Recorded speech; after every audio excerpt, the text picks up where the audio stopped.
Os ritos finais da missa, como em todos os sacramentos, são marcados pela brevidade. No caso da missa, consta praticamente de um rito invocativo de bênção, e acrescente-se ainda o momento para as comunicações comunitárias e o último momento, o último rito, que é o rito do envio. Nesta Lexio Litúrgica, nós vamos considerar os ritos finais na missa, os quais não têm características de término, de conclusão da missa, mas de envio para o testemunho evangelizador na vida diária. Embora seja costume cantar um canto final, como se diz, a instrução geral do missal romano não contempla nenhuma canção para o final da missa nas suas orientações. Depois do envio, os celebrantes são convidados a se retirarem da igreja. Mas eu vou deixar o canto final para a conclusão. Agora eu gostaria de considerar os avisos paroquiais.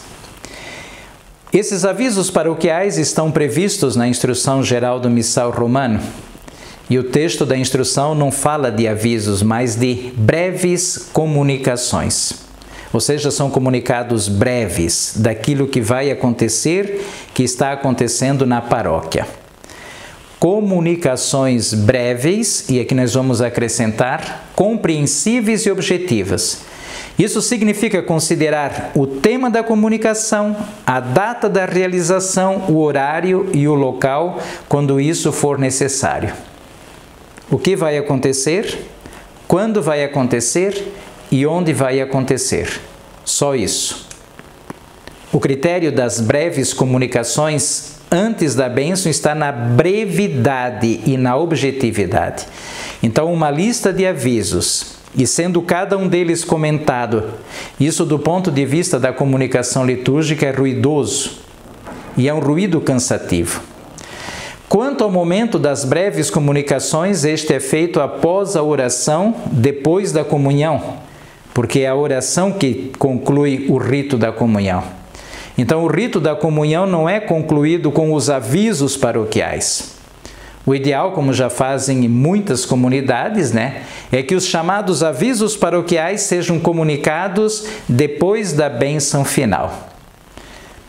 Mesmo não constando na instrução geral do missal romano nenhuma indicação de compromisso concreto, quem acompanha as minhas propostas celebrativas pelo site do Serviço de Animação Litúrgica, o SAL, www.liturgia.pro.br, está acostumado com uma orientação de compromisso concreto depois da oração pós a comunhão. Na prática, o compromisso concreto da celebração ele é proposto na homilia e pela homilia. Nada obsta, contudo, que depois da comunhão, depois de comprometer a vida pessoal, comungando na mesa da palavra, isso seja confirmado ou reproposto esse compromisso que se assume concretamente em cada celebração. Uma inspiração evangélica do compromisso concreto encontra-se na conclusão da parábola do bom samaritano, quando o doutor da lei responde quem foi o próximo do homem caído por terra. E daí Jesus conclui dizendo, vai e faça você o mesmo. Lucas 10, 37. Este é o sentido que deveria ser dado, inclusive, a todo o envio conclusivo da missa, a todo o envio da missa, falando de modo mais claro. Depois que termina a missa, depois da bênção, o padre deveria dizer, vai e viva aquilo que você ouviu e comungou na celebração. Este é o compromisso concreto presente em cada celebração para melhor viver o discipulado no cotidiano de cada celebrante. O penúltimo rito conclusivo da missa é o rito da bênção, que é proposto pelo missal em 3 modalidades. A bênção simples, a bênção com a oração sobre o povo e a terceira modalidade é a bênção solene. A bênção simples é feita com a saudação do Senhor esteja convosco e logo em seguida é seguida com a fórmula abençoe-vos o Deus Todo-Poderoso e o padre traçando o sinal da cruz sobre a assembleia. Cada celebrante traça o sinal da cruz sobre si mesmo e depois vem o envio.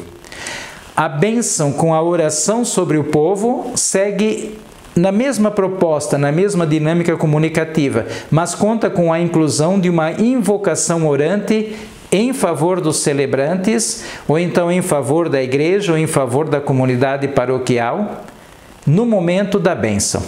Existe uma riqueza de intenções muito grande nas orações sobre o povo que merecem ser explorados pelos padres e também pelas equipes de celebrações.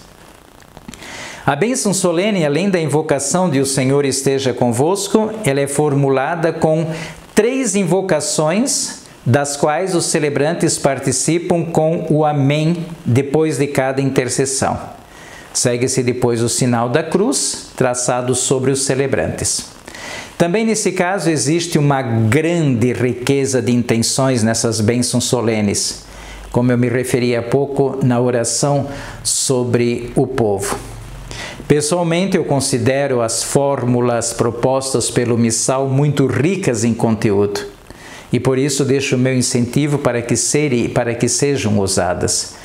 Como nem sempre essas fórmulas correspondem ao contexto celebrativo de cada domingo, as mesmas podem ser criadas inspirando-se na palavra proclamada em cada celebração.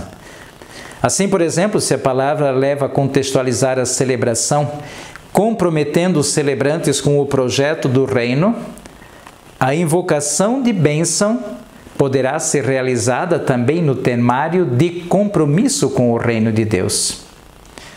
Aqui é preciso, contudo, manter-se sempre fiel ao estilo próprio do missal romano para o rito de bênção, e não fazer de cada invocação um pequeno discurso ou incluir invocações devocionais ou sentimentais ou coisas semelhantes. Nesses casos, quando nós queremos fazer uma criatividade, quando se deseja fazer uma criatividade, por exemplo, na bênção, segue-se a editio típica, a edição típica, aquilo que é proposto no modo, na fórmula como se faz a bênção. O último ato dos ritos finais é o envio dos celebrantes. A conclusão da missa acontece com uma fórmula de envio, que é feita pelo diácono quando esse estiver presente. Depois, na ausência do diácono, é o padre quem faz o envio com uma fórmula do missal, ou então com uma fórmula que ele cria por ele mesmo. O envio poderá ser feito de modo simples, com a tradicional fórmula do ite missa est, que é traduzido para o português, ide em paz, o Senhor vos acompanhe. O missal propõe outras fórmulas de envio que merecem ser consideradas. Além dessas fórmulas, como apenas eu falei acima, seria interessante que o padre e o diácono criassem uma fórmula de envio a partir do contexto celebrado, iluminando-se na palavra da celebração. Eu lembro sempre que a fórmula do envio é sempre breve, naquele estilo que está sendo proposto ali no missal. Por fim, como eu dizia no início, a instrução geral do missal romano não propõe um canto para acompanhar o final da missa. A orientação para a conclusão da celebração propõe somente a bênção e o envio. A instrução geral do missal romano diz que após a bênção o padre beija o altar e todos se retiram. Todos significa o padre, os ministros e os celebrantes, significa que todos vão deixar a igreja vazia. É equivocado, portanto, do ponto de vista litúrgico, aquele costume que alguns padres de convidarem a cantar o canto final antes da bênção. Equivocado primeiro porque não existe canto final. A instrução geral do missal romano não prevê esse canto final. Então não tem sentido cantar antes da bênção. E depois a bênção também não é o canto final antes da bênção, também não seria um canto final. Seria um canto antes da bênção. Mas o canto pode existir sim, e pode existir como canto de acompanhamento da dissolvência da Assembleia. Entende-se que seja uma canção relacionada à palavra da celebração, ou até mesmo uma canção que reforce o compromisso concreto que foi proposto na homilia, por exemplo. Em algumas celebrações, como aquelas de memória, ou então celebração de festa ou de solenidade, canta-se uma canção relativa a memória ou então a festa litúrgica ou a solenidade litúrgica. Muitas comunidades e muitos padres introduziram a oração da Ave Maria ou então uma antífona mariana como a Salve Regina, Salve Rainha, ou então uma outra antífona conhecida no final da missa. E isso ganhou ainda mais suporte com o lado devocional mariano de Papa Francisco, de rezar aos pés da imagem de Nossa Senhora depois da bênção final. Nada contra esta prática, desde que se considere que a mesma aconteça depois da bênção final, e aqui seguindo o exemplo do Papa. A questão é teológica litúrgica. Na celebração litúrgica, a Igreja dirige suas preces, louvores em adoração unicamente ao Pai, por Cristo no Espírito Santo. Na liturgia, a Igreja não dirige louvores e preces a Nossa Senhora e nem aos santos e santos. Por isso, seja observado esse princípio, inclusive na oração dos fiéis, e preste-se homenagem a Nossa Senhora ou algum santo ou santa, que seja o santo ou a santa padroeira, depois da bênção final.